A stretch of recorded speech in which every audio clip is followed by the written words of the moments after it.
रेसिपीमध्ये तुमच्या सर्वांचे स्वागत आहे। तर आज मी दोन वेगवेगळ्या पिठांचा उपयोग करून नाश्त्यासाठी बनवलेले आहे दोन वेगवेगळ्या प्रकारचे धिरडे। रोज रोज भाजी पोळी खाऊन सुद्धा मुले कंटाळतात आणि एखाद्या दिवशी जर आपल्याला उठायला उशीर झाला की झटपट होणारे दोन वेगवेगळ्या प्रकारचे धिरडे, मस्त जाळीदार आणि क्रिस्पी आणि मेन म्हणजे काय करायला पण एकदम साधे आणि सोपे आणि मुलांच्या सुद्धा आवडीचे आणि नाश्त्यासाठी सुद्धा आपण बनवू शकतो। तर त्यासाठी पाहू शकता तर मी काय काय साहित्य घेतलेले आहे। दोन वेगवेगळ्या प्रकारचे आपण पिठे घेतलेले आहे।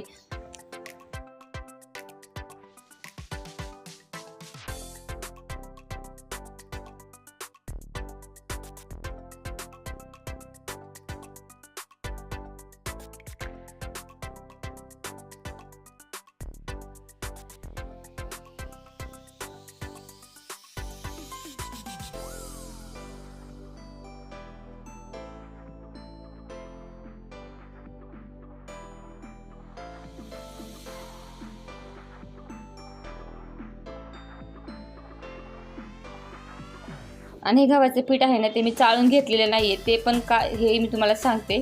तर चला आता दोन्ही पिठं जे आहे आपण मिक्स करून घेऊया। गव्हाच्या पिठामध्ये आपण टाकलेले आहे अर्धा चमचा मीठ। आता हे एक वाटीभर आपण घेतलेलं आहे इकडे बेसन पीठ म्हणजे चण्याच्या डाळीचं पीठ आहे। आता याच्यामध्ये आपण काय करूया, हे बारीक चिरलेलं कांदा टोमॅटो जे आहे सर्व आपण मिक्स करून घेऊया। हे म्हणजे थोडंसं आपण तिखट बनवायचं म्हणजे गव्हाचं जे आहे ते साधं आणि थोडंसं तिखट अगदी लहान मुलांच्या आवडीचंच आहे, त्यामुळे अगदी डबा फिनिश होईल आणि सकाळी एखाद्या वेळेस उशीर झाला की झटपट होणारा आहे आणि पोटसुद्धा भरतं आणि नाश्त्यासाठी सुद्धा आपण बनवू शकतो। आता मी याच्यामध्ये टाकलं आहे चवीनुसार मीठ, एक चमचाभर ओवा टाकले कारण बेसन पीठ आहे पोट दुखू नये म्हणून नेहमी बेसन पिठामध्ये एक चमचाभर ओवा टाकायचा आणि अर्धा चमचा मी घेतलेला आहे जिरे आणि अर्धा चमचा आपण घेतलेला आहे हळद पावडर। आता आपल्याला हे मिक्स करून घ्यायचे। दोन्ही पीठ आता आपण रेडी आहे, फक्त आपल्याला पाणी टाकून व्यवस्थित त्याचं बॅटर जे आहे ना ते बनवून घ्यायचं आहे। तर हे अगोदर आपण मिक्स करून घेऊया।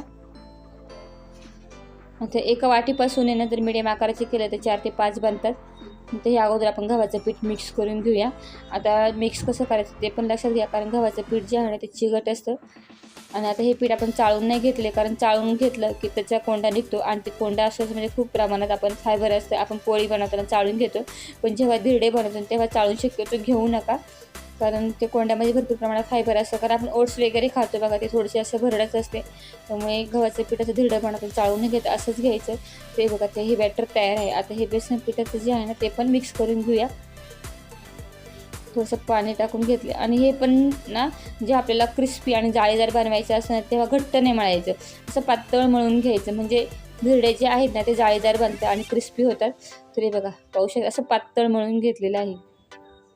जवळजवळ एक वाटीला ना 1 ग्लास पाणी लागले आहे आणि जे गव्हाचं पीठ आपण मळून घेतलं होतं ना ते बघा थोडंसं मी 1 ग्लास पाणी टाकलं होतं, पण थोडंसं मला दाटसर वाटते मी थोडंसं पाणी अजून ॲड करते आणि थोडंसं पातळ बनवते कारण ते पण छान असे जाळीदार क्रिस्पी झालं की खायला छान लागतं। अगदी तुम्ही चहासोबत सुद्धा हे गव्हाचं धिरडं खाऊ शकता।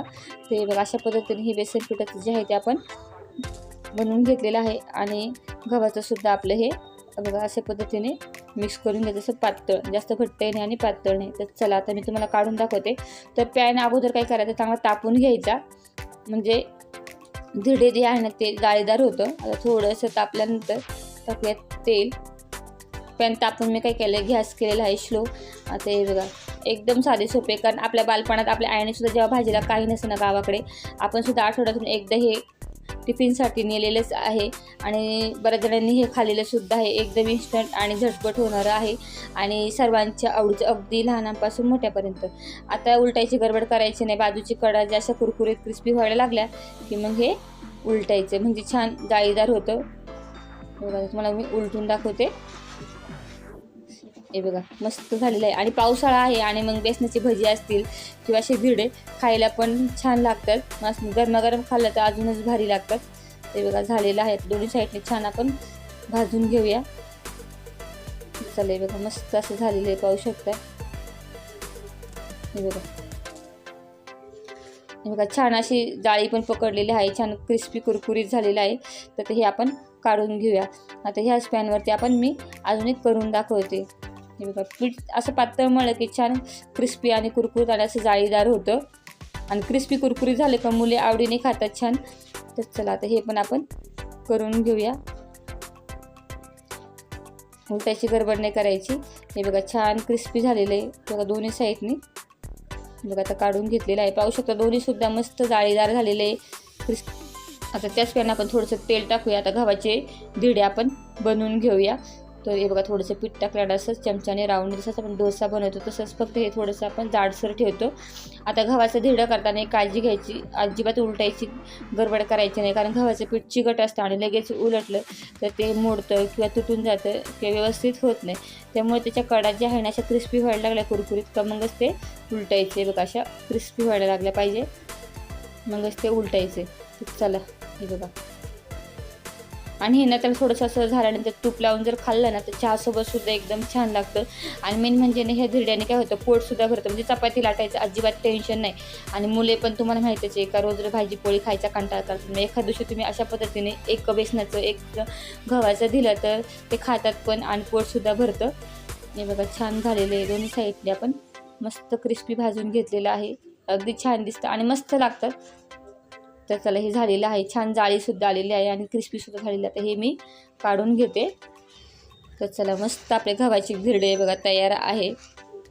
एक गव्हाचं आणि एक बेसनाचं धिरडं दिलं की पोट भरतं मुलांचं आणि छान क्रिस्पी झालेलं आहे जाळीदार. तर चला आता पुन्हा दुसरं करून घेऊया. थोडंसं तेल टाकायचं आणि थोडंसं हे गव्हाचं बॅटर टाकलं आणि चमच्याने गोल असं राऊंडमध्ये फिरवून घ्यायचं.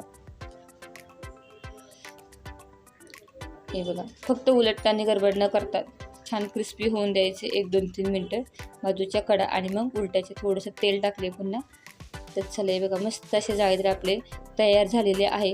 ते बघा हे सुद्धा तयार झालेलं आहे मस्त. हे बघा अगदी झटपट होणारं, भांडे पण भरत नाही काही नाही, वेळही वाचतो आणि एखाद्या वेळेस उठायला उशीर झाला की झटपट होतं. शकता इकडे मस्त जाळीदार आणि क्रिस्पी हे गव्हाचे धिरडे तयार झालेले आहे. आणि इकडे जे आपण जे बनवलेले आहे ते आहे बेसनाचे. मग एखाद्या वेळेस आता मुलांची स्कूलची सकाळची गडबड असते, एखाद्या उठायला उशीर झाला किंवा मुले पण बऱ्याच वेळा काय होतं की भाजी पोळी खायच्या कंटाळा करतात. मग अशा वेळी आपण झटपट हे 2 प्रकारचे धिरडे बनवून दिले तर मुले आवडीने सुद्धा खातात आणि करायला पण मेन म्हणजे एकदम साधे आणि सोपे आहेत.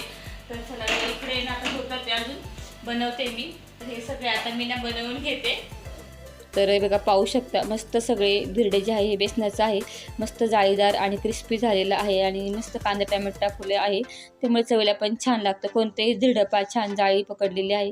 त्यामुळे पीठ मळताना थोडंसं पातळ मळलं की असे छान जाळीदार होतं आणि क्रिस्पी होतं. आणि बघा हे गव्हाचे पाहू शकता गव्हाचं सुद्धा छान झालेलं आहे. हे गव्हाच्या धिरड्यावर थोडंसं तूप लावायचं मग चहासोबत तुम्ही खाऊ शकता. एकदम इन्स्टंट आहे, झटपट आहे. आणि कोणी कोणी असे धिरडे खाल्लेले आहे कमेंट करून नक्की सांगा.